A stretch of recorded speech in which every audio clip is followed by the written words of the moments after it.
So yun, magandang umaga mga kadads, no? Kanina pa tayo gising pero nakakain na tayo na ano, no? Umagahan. So ngayon lang tayo magbibideo. So pakita ko lang sa'yo, gagawa kami ng ano, pakita ko lang sa inyo. Gawa kami ng ano ngayon, ng Shanghai. Bali, nalaga rin ano, nagisa na yung galunggong yung ginagamit namin. Galunggong para, ayun nga, hindi kami ano sa ano, karne para di mamantika, no? So binabalatan na na Tita Pura yung lang yung galunggong. So, ayan. Inaalisan ng tinik pala. Ano? Ito yung mga naalisan ng tinik. Ito yung tinik at ayun yung galunggong. Ilang kilo yan ta? 1 kilo. 1 kilo, ganyan karami. So marami na rin magagawa yan. Marami nang magagawang ano yan na Shanghai na pambalot wrapper. No? Bili tayo mamaya ng ano, ng wrapper. Small lang daw, small. So ayan. Habang hinihintay natin siya na mabalatan, bili tayo mamaya ng Shanghai wrapper. Balatan. Pero tayo, ano muna tayo? Magigisa muna tayo na ano, ng kaninang hiniwa natin na talong, no? Ito yung ano natin, ulamin natin ngayong tanghalian. So ito. Ayan. Imbis na ilalaga namin or ihaw, pantota. Gusto ko kasi yan ito, talong. Ayoko ng perito, gusto na perito. Tira lang ako ng 2 piraso. Ayun. So ito, ano natin, sabi, gisa raw natin, sibuyas, then palamigin daw. May ganun pang step, no? Then si Mrs. na yung magpipirito at maglalagay na itlog, no? Gawa ni Mama Del yan, ganyang style. Kaya gagawin lang ni Mary, ni Mrs. So umpisa na natin mag-isa kasi anong oras na ba? 11:40 na. 11:40 na, no? Ang out ni Prince is 11:45. So 5 minutes na lang. Pero sabi niya naman kay mami niya na ano, 1 na daw sa sunduin. Yan na naman siya sa ano, late sunduin kasi gusto niya raw maglaro, no? Pero mahirap na pag ano, masyado siyang natagalan sa school yung pawis niya. Sobrang pawis siya, tsaka natutuyuan, baka ubuhin uli. Natutuyuan. Okay lang pagpawisan, basta mapunasan lang, no? Pero mahirap pag natuyuan. Ano, mga sundin na natin pagkatapos natin gisa to. Then alis na tayo mga 12 siguro o past 12 para at least nakapaglaro siya. So hindi pa ako naliligo, yan pa rin suot ko. Kung mapapansin nyo, yan pa rin yung suot ko. Kasi pagdating ko gabi galing biyahe, kain din, miga ako sa sopa, doon sa sopa. Nakatulog na ako. Antok, di naman pagod, antok lang. Then nagising ako na alas 2, pumalik na lang ako sa kwarto. So ayun, simulan na natin.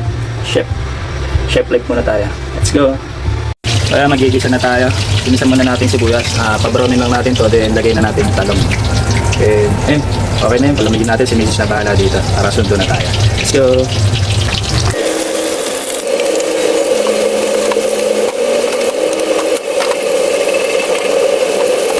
Lang sa sibuyas to, dagdagan natin sibuyas. Masarap to, maraming sibuyas.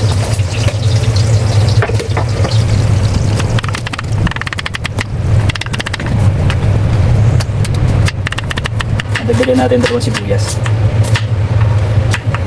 Ginamit muna natin yung pang Shanghai na sibuyas, no? Lilila lang tayo mamaya sa market ng sibuyas ulit. Ganito ako magluto, hindi ko siya tinitipid, no? Sa Ricardo para masarap.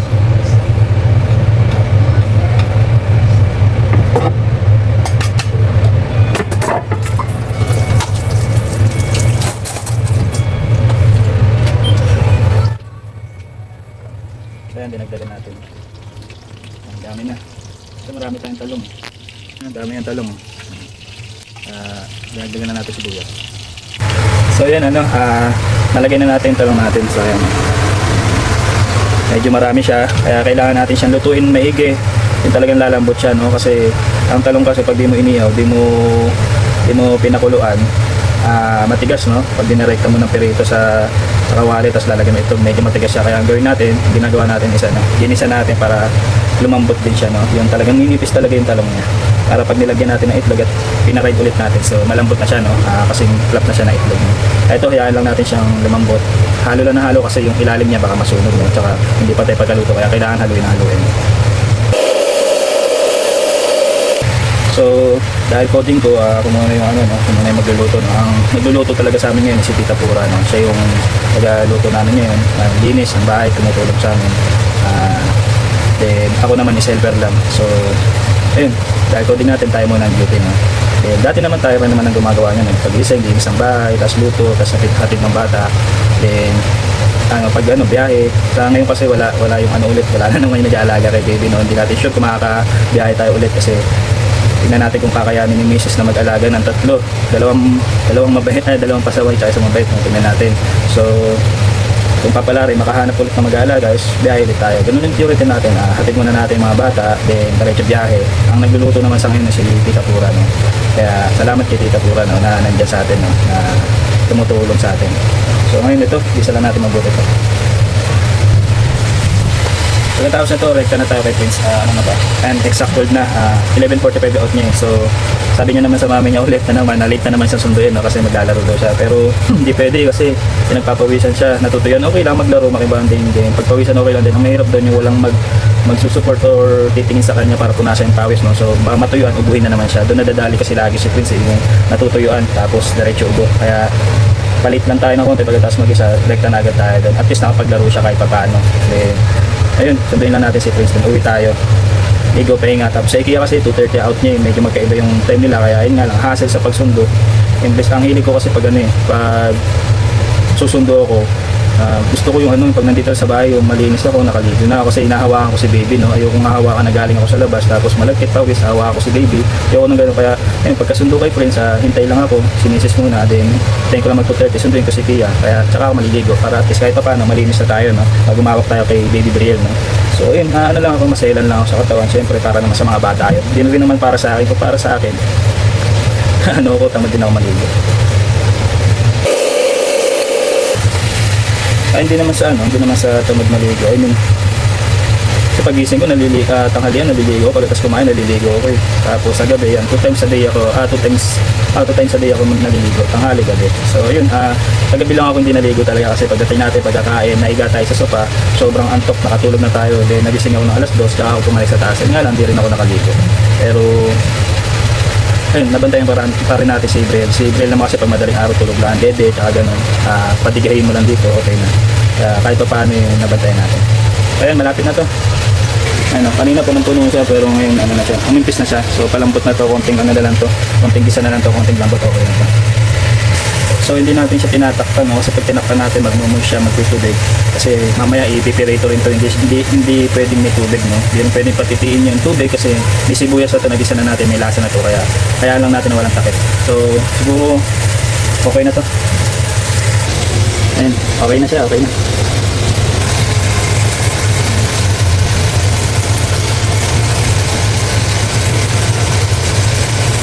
So ayan, papunta na tayo kay Boss Prince. 12:31 na, late na tayo ng 40 minutes na. Bilisan na natin. Naghihintay na si Prince na. Let's go. So ayan, dito na tayo kay Boss Prince sa school niya. Ayan, tignan natin kung ano na naman ang reaction niya. Boss Prince, nasa taas pa si Prince. Tayo natin bumaba. Naku, pawis na pawis, oh. Yari na naman to. Pawis na pawis. Nahanap niya mami, akala niya tatago. Akala mo kasama mo si mami mo, Pawis na pawis ka. Thank you. Ba't wala si mami? Ay wala eh. Pawis na pawis ka na naman, oh. Oh. Ang ginawa mo? Playground. Playground. Dito punasan ka to. Ayan, pawis na naman si Boy Kulit. Galit na galit yung ilong mo, oh. Pawis na pawis ka kasi, tsaka naglaro kayo. Ayun sinasabi ko, kaya excuse me, hindi siya pwede magtagal noon hanggang 1 na sinasabi niya. Excuse me. Kasi baka mamaya naliligo na siya sa pawis. Okay lang kung may magpupunas or may damit siya na extra, no? Asa wala. Kaya hindi pwede yun, matutuyuan siya. Then pag natuyuan siya, puntang ubo na naman yan. So punasan muna natin si Kulit-Kulit. Let's go. Pangit. So ayun, pauwi na kami mga dads. Nasundo na natin si Boss Prince. Sa 12:35 na, no? Late tayo ng 50 minutes na. So yan, mamaya naman si IKEA 2:30 natin siya susunduin. So uwi muna raw kami, then treadmill daw siya pag-uwi. Sabayan na natin siya mag-treadmill mamaya para mamayang hapon gabi wala tayong gawin, no? Gawa yung bahay naman, tsaka alaga kay Brielle, no? Para hindi na natin masabay yung pagte-treadmill sa pag-aalaga. Habang tulog si Brielle, treadmill tayo din. Pahinga, rest kasi bukas biyahe, no? Let's go. So ayan, kakauwi lang natin mga kadads, no? Pag-uwi agad nagbihis agad si Prince para na mag-treadmill. So ayan, treadmill agad siya. Excited siya mag-treadmill. So yan pa lang maganda na yan, no? Bata pa lang sila is na sila sa pag-workout, sa pag-exercise para kalaunan, no? Gumanda yung nila, no, yung kalusugan nila, no? Bata pa lang healthy na sila kasi tulad ngayon mga kinakain natin, hindi na magaganda. Doon tayo magkakasakit yung mga taba, mga mantika, mga fries, mga chicken, yan. Yan tayo tirahin ng sakit, no? Lalo na sila yung mga bata, mahilig doon sila dati. Kaya ngayon maganda yun, sulit naman to yung decision namin sa pagbili ng treadmill, no? Para sa kanila rin, para at least ma-burn yung yung fats tsaka yung mga mga cholesterol mabawasan sa pawis, no? Ano na rin, safety na rin na hindi kami nagja-jogging sa labas kasi delikado rin, maraming sasakyan. At least nandito anytime pwede sila mag-treadmill, tumakbo, hindi tulad sa labas, hintayin pa nila ako, hintayin pa magising, matulog, yan. Tulad ngayon, anytime pwede yan, tulad yan. Magta-treadmill siya ngayon, mamaya pagkatapos pahinga lang siya 30 minutes to 1 hour, ligo, then tulog lang. So okay na yun, every day 1 hour or 30 minutes sa kanila, okay na yun. Sa akin 1 hour per day pwede na yun. So sulit na. So yan, hintayin natin na maka 1 month sila. Sobrang excited ako na maka 1 month sila sa pagti-treadmill, sa pagtatakbo. Hintayin natin na tumatakbo sila ng matulin, no? Na yung alam mo yan, liit pa lang nila, pero kung tumakbo tsaka mag-treadmill tsaka mag-workout is talagang on fire sila, no? So hintayin natin yung 1 month, no? Ano ngayon, March, simulan natin March, tignan natin sa April, no? Kung gaano na silang kabilis, ka-healthy. So yun, dito na lang mga daddy hikes, no? 2:30 sunduin natin sa IKEA, then ayun, pahinga na tayo, then rest na tayo para bukas may lakas tayo para bumiyahe. Syempre mamaya tayo, daddy's duty tayo, no? Alagaan natin si Brielle, then tulong dito sa bahay, then pahinga. So yun lang yung routine natin, daily routine natin. Ayun lang, syempre huwag natin kakalimutan lagi na na magpasalamat sa ating Panginoon, no? Syempre hindi lang naman yung daily routine natin gagawin natin sa buhay natin, syempre yung magpasalamat din sa ating Panginoon, no? Then ayun, gawin natin maging masaya yung araw-araw natin, no? Kung may dumating man na problema o pagsubok, ngitian lang natin and mag-pray lang tayo lagi kay Lord. Hinga lang na malalim, then pray lang tayo kay Lord, no? So yun, masusunod na yun, then gagaang ng pakaramdam mo. Then ano lang tayo, hintay lang natin si Prince matapos mag-treadmill 30 minutes, no? Then tayo naman 1 hour, kahit 1 hour, tapos ligo. Hindi, sundo muna tayo kay tapos ligo para hindi pa tayo naliligo. Ito pa rin suot natin. So ayun, let's go. Ingat sa lahat, God bless. Always pray and smile and happy, no? Daddy X, all around.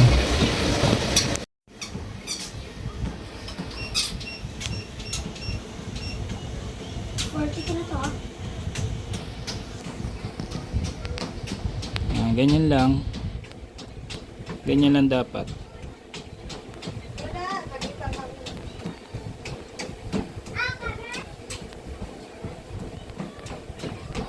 Kaya tumakbo. So ayan, tapos na si Pris, no? Tayo naman mag-treadmill ngayon, no? 1:25 na, no? So meron pa tayo isang oras para para mag-treadmill, no? Pagkatapos workout, no? Habang hinihintay natin yung 2:30 sa pagsundo kay IKEA, no? Muna tayo, papawis muna tayo, treadmill muna tayo, no? Gawin na natin yung time natin sa pagka-treadmill para mamaya pahinga na tayo, then duty kay Brielle, no? So ayan, samahan niyo ako mag-treadmill. 1 hour treadmill sana kayanin natin kasi nung nakaraan 30 minutes lang tayo, no? Medyo sumasakit yung ulo natin tsaka hinihingal tayo. Kaya try natin na 1 hour, 25 to 20 kahit to 25, no? So ayan, let's go.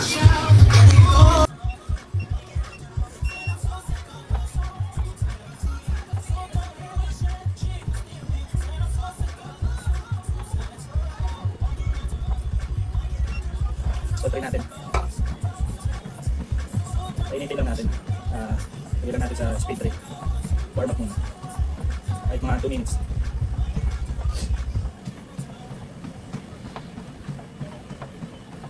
Ay shadow Prince, huwag magbabad ha, init tubig ha, konting shampoo lang Prince.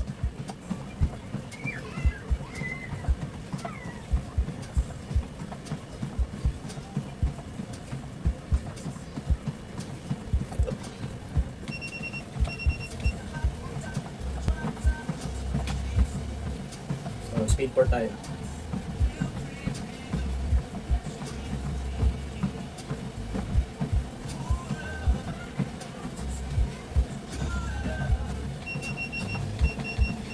Speed 5. And sa ating mga adult walking pa lang, no? Sa mga bata na to, run na to, okay na yung 5 to 6 8 pero sa IKEA nag 9, speed 9, galing. Pakita ko sa inyo yung speed 9 mamaya kung gaano kabilis. Ayun na yung tinatakbo ni IKEA. Siyempre hanggang lang 5 to 6.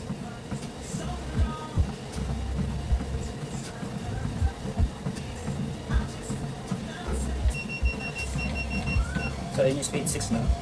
Medyo mabilis na walk na.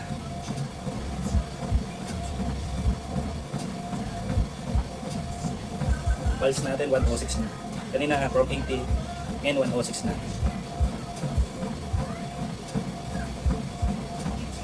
Takasan na natin, pwede na to. So 7 na to, speed 7. Kaya pa naman ang walk. Nasa matulin na. So 9 natin. So yan yung speed 9. Medyo sa adult, medyo konting takbo pa lang. Pero sa bata, matulin na siya.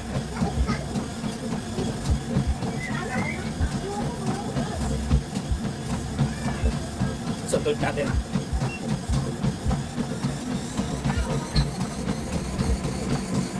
Yan. Run na talaga siya, run.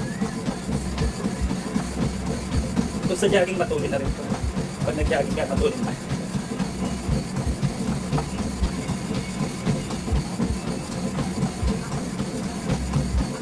So 4 minutes na ako. Try natin maka 5 minutes sa speed 12.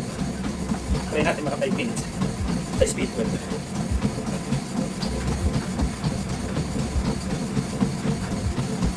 Pagka 5 minutes ka dito sa speed 12, goods na goods na yun.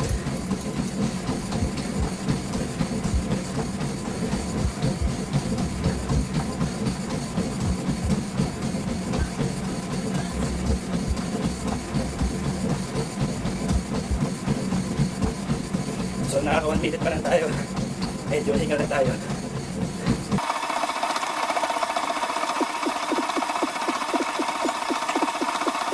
Siguro kaya lang ng 2 minutes.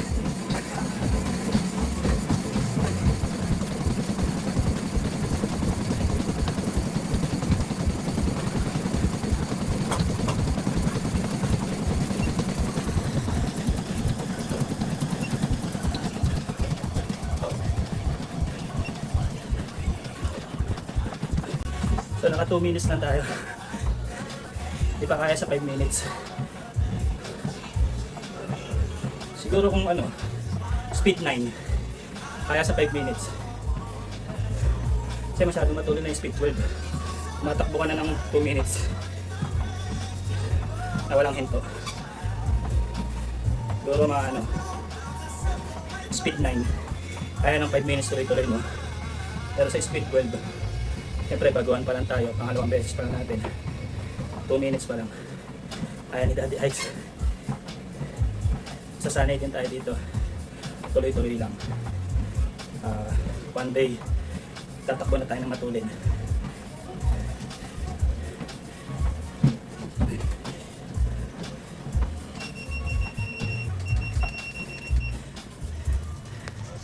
So yun, muntik na ako dun. May tapakan nga pala to sa gilid.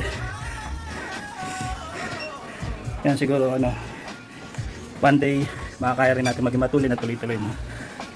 Siguro ngayon ano lang, 2 minutes tayo sa speed 12.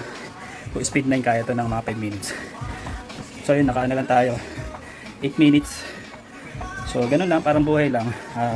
Mabagal lang, huwag natin madaliin. Di baling mabagal tayo sa una at nasa ibaba tayo. Kasi pag nasanay tayo, tsaka alam na natin pasikot-sikot, tsaka yung lakas natin, lumakas na tayo, kaya na natin bilisan, kaya na natin taasan. Pero ganun pa man eh, ling-lingan pa rin tayo sa pinanggalingan natin, kung saan tayo nanggaling mula sa ibaba hanggang pataas. So yun lang, 1:35 na no. So may 50 minutes pa tayo para mag-walk and run. So yun lang, let's go. So yun, okay na to. 50 minutes na tayo. Daming pawis oh. Ang basa. Nag-uptak na. Naka-incline tayo ng 3 no. Speed 3, hininaan na natin kanina, naka 12 yan. Distance 4.1 km. Calories na nabawas 299. Minutes, 50 minutes no. Kaya na. Not bad na yan. So yan, 220 na no. 230 sa IKEA, susunod na tayo. Let's go. So yun, nandito na tayo ngayon sa sakyan. Painitin lang natin ng konti ito. Mainit na yung panahon pero papainitin pa natin. Mga ano lang, mga 5 minutes lang natin painitan to. Okay na yun, 3:06 na. So ano na tayo, late na tayo kay IKEA no? Always. Pero ikaw nga, nahayaan natin sila maglaro, mga banding nila yung mga classmates nila no? Sa pag-uwi ng bahay, wala naman na silang gagawin, wala na silang kalaro no? So ayan, sundin na natin si Kia. Then para makaligo na rin tayo. Palit tayo ng damit kasi basang-basa yung damit natin kanina, no? So yun, let's go. Nandito na tayo sa school ni Ikea, no? Again and again. Ayan, antayin natin lumabas sa Ikea. Sana nandiyan yung ano, nandiyan si Kuya Nico para ilabas sa Ikea, no? So yun, di tayo kita, wala pang guard lumalabas, no? Kaya baka babayin na natin. Let's go. So ayun, nasundo ko na si baby Ikea namin, no? So yun, uwi na kami, then ano lang siya, pag uwi, ligo muna siya, no? Or kain na siya para makapagpahinga na rin siya. Maaga sila nagigising, eh. And yun, that's all. Ingat sa lahat, ingat sa atin, and always pray and take care, keep safe. God bless. Daddy Ike all around.